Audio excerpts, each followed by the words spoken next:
খেজুরের ডালকে তলোয়ার বানাইয়া দিছে কে? এই জন্য ভরসা করবে একজনের উপর, জবান খুলে বলুন তিনি কে? ও পৃথিবীর মানুষ, এবার যখন সাহাবায়ে কেরাম যুদ্ধ শুরু করলেন, একটা সাহাবী আমার নবীর কাছে গিয়েছেন, যে সাহাবীর নাম হলো হযরতে কাতাদা।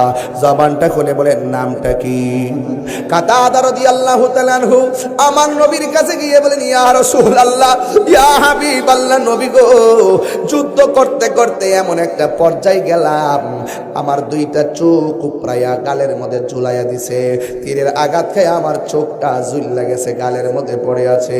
ইয়া রাসূলুল্লাহ, চোখ না থাকলে যুদ্ধ করবো কেমনে?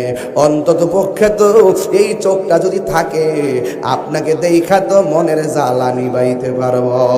ইয়া রাসূলুল্লাহ, মেহেরবানি করি আমার চোখটাকে ভালো করে দেন। আল্লাহর হাবিব সাল্লাল্লাহু আলাইহি ওয়াসাল্লাম বলেন, এক কাতাদা, আমি তোমার কাছে প্রশ্ন করতে চাই, তুমি কি চোখ চাও না জান্নাত চাও? তুমি কি চোখ চাও না জান্নাত চাও?